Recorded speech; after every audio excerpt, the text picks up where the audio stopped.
po ng corn banner program, nandyan po yung soya beans, nandyan po yung sorghum at saka yung kasaba.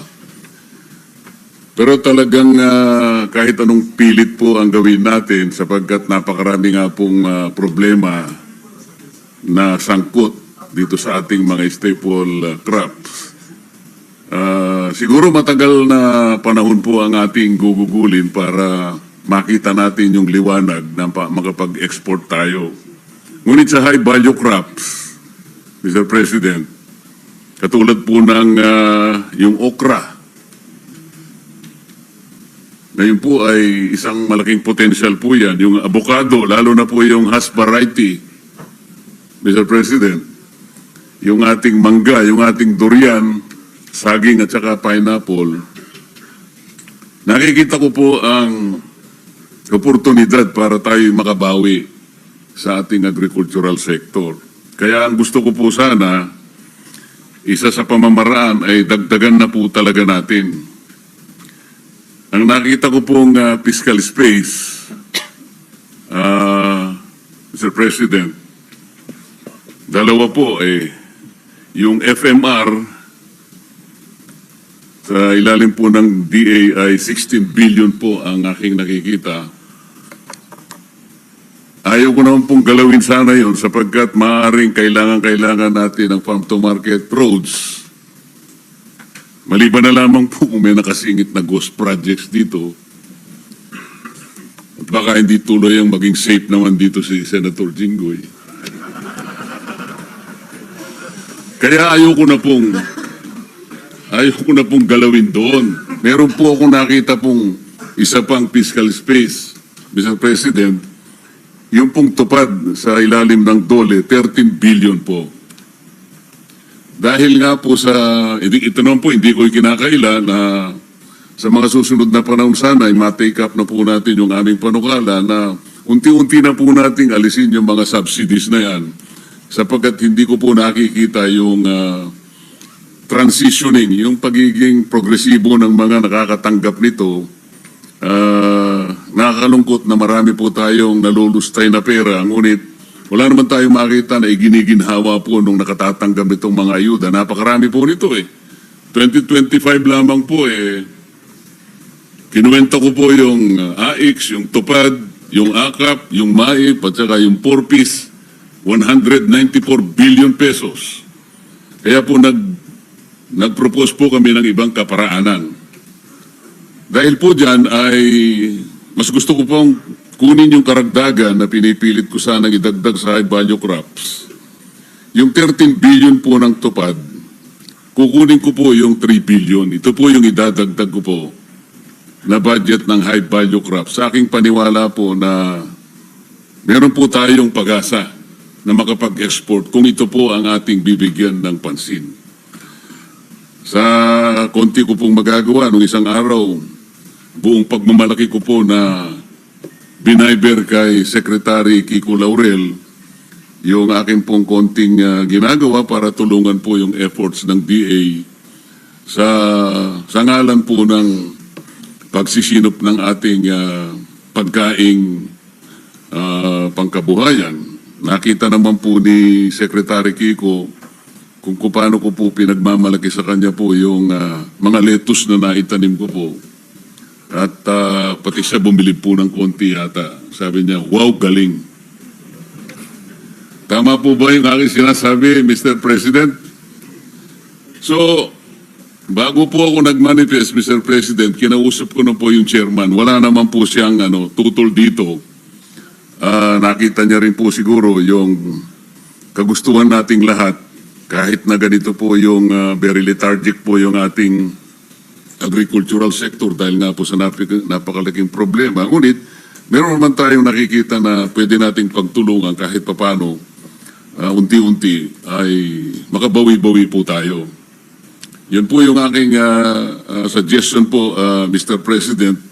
Ngunit kalakip po ng suggestion na yan, meron po akong mungkahi sa ating secretary, pero hindi ko na po babanggitin dito sa manifestation na ito.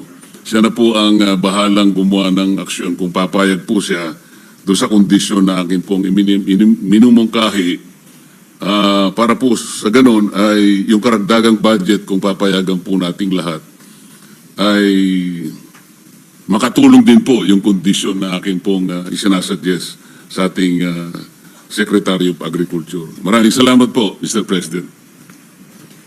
Salamat po, Senator Marcoleta. Would the sponsor like to make Yes, a of comment course. to the manifestation? We thank the good senator from Tarlac, and the secretary actually agrees, and I, in this representation as sponsor, we agree that we need to provide more support for the high-value crops budget, Mr. President. Tama po yan na mahalaga, lalo na sa export. Importanteng pagkakataon na madagdagan ang kita ng ating local industry by way of exports, high-value crops. Ang tawag din ng high-value crops, may subsector yan na cash crops kasi mabilisan. Halimbawa, ang palay, mataas na yung 30 pesos a kilo after planting it and harvesting it for 4 months, 3 months, 3 weeks, and 3 days. At sa halagang 15 to 20 to 30 pesos a kilo.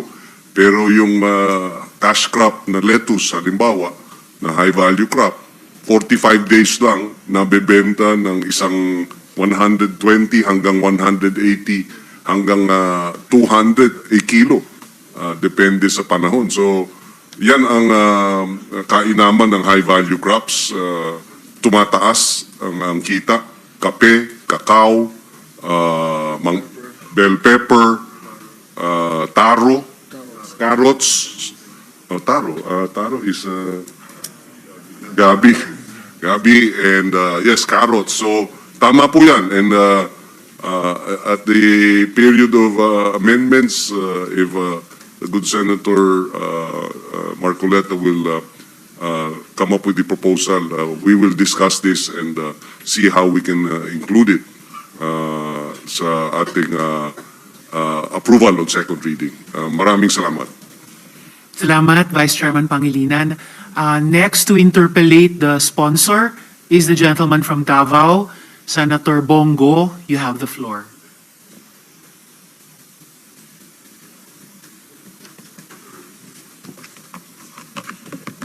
Thank you, Mr. President. Dear colleagues and to the Department of Agriculture and its attached agencies, magandang gabi po sa inyo lahat.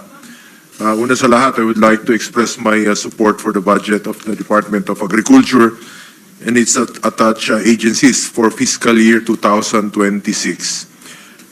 The department's budget is more than just being a fiscal allocation. It is a testament or commitment to strengthening our agricultural sector and addressing the needs of those who are at the heart of it, our farmers, fisherfolk, and agricultural workers. Sa panahon ngayon, napakahalaga po ng kontribusyon ng sektor ng agrikultura sa ating bansa. Ito ang pundasyon ng ating food security, nagbibigay po ng pagkain sa bawat pamilyang Pilipino at tumutulong po sa pagpapalago ng ating ekonomiya. Mr. President, in the previous hearings of the Committee on Agriculture, it was reported that our farmers continue to face the plight of collapsing incomes, with farm gate prices often falling below production costs, largely due to the influx of cheap imported rice. At para po sa akin, Mr. President, sa kaikot ko sa buong Pilipinas, kawawa talaga yung itong mga farmers, itong mga mangingisda. Nadadaanan ko to minsan sa dagat, yung mga sa bundok na iniikutan ko pag may mga nasa salanta. Kawawa yung mga farmers, ito yung mga isang kahig, isang tuka. Kung maaari nga lang po, kung pwede magpalugi yung gobyerno para lang po itulong sa kanila. Ito yung makikita mo na kayod kalabaw talaga ng mga kababayan natin. Sana kung may ilalaan tayong mga pondo tulong sa kanila, dapat masaya ang ating mga farmers parati. Kung maaari nga po, magpalugi na lang po ang gobyerno. Dapat happy po parati ang ating mga magsasaka.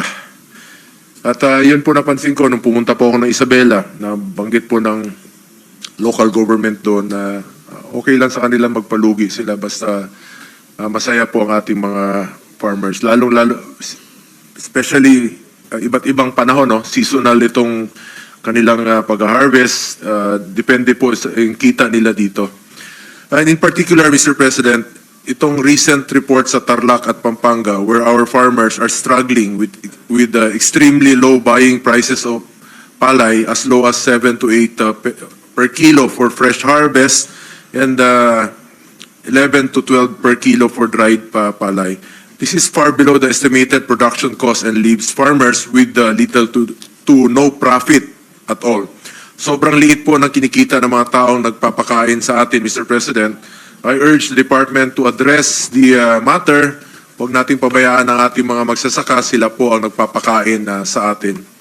Taon-taon, ganito na lamang ang sinasapit ng ating mga magsasaka. Taon-taon, kung sino pang nagpapakain sa atin, sila pa yung nalulugi at dihado.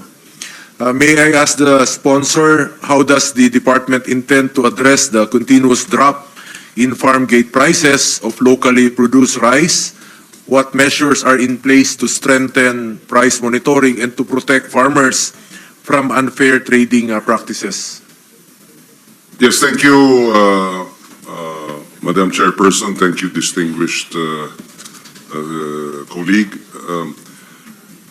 Totoo yun na nagkaroon ng mababang presyo ng palay at yun ang naging daing ng ating mga rice farmers. At dahil dito, minarapat ng Department of Agriculture na irekomenda at isinagawa naman ng Malacanang na magkaroon ng import ban beginning September 1 ng pagpasok ng imported na bigas dahil yan ang isa sa dahilan bakit bumababa ang farm gate price ng palay, ng local palay. At matapos ang implementa ng import ban, in-extend pa hanggang end of the year. Apart from that, in-issue yung Executive Order 100 last October 25. At dito, nagsagawa ng inimplementa yung minimum floor price ng palay pag bumibili ang gobyerno, ang NFA, ang LGUs at iba pang mga ahensya ng pamahalaan. Pagka wet, itinatag sa 17 hanggang 23 pesos ang wet palay na floor price at pag dry ay 23 pesos to 30 pesos per kilo. Dahil dito sa dalawang patakaran na ito, today sa Tarlac, 14 pesos na, no? To 16 ang average, it can be higher, no? To 16 pesos per kilo. So ibig sabihin, yun ang isang naging sabi natin short term na response at nagkaroon naman ng epekto. Short term yung pagban. Pero strategically, may recommendation na rin na pagka tumaas ang presyo ng bigas sa world market, dapat itaas din ang taripa. Yes, oo. So, ang patakaran na ito, EO 102, 105, beginning January 1, i-adjust na ang taripa paakyat pagka mababa ang world prices ng bigas at i-adjust pababa pag mataas ang world prices ng bigas. Kasi ito yung EO na isa sa nag-suggest po, no? Kayo, Mr. Sponsor? Yes, yung EO 100, yung minimum floor price ng palay pag bumibili ang gobyerno. Tapos yung EO 101, yan naman ay yung Sagip-Saka Act, full implementation. Ibig sabihin, dahil doon sa batas na ating pinasa nung 19th Congress, nawala ng public bidding pag ang gobyerno ang bumibili direkta sa... 18th Congress. 18th Congress, nawala ng public bidding, negotiated na ang kontrata pag bumibili ang ating pamalang nasyonal o lokal direkta sa ating farmers para tumaas ang kanilang kita. So hindi na malulugi ang mga farmers dito? Yes, at ang magiging epekto rin yan, ang mga traders, hindi na sila soloista. Ibig sabihin, may kakompetensya na sila. At dahil may kakompetensya, mapipilitan din nilang iangat yung kanilang buying price. And strategically, para talagang mabigyan ng suporta ang ating mga magsasaka long term.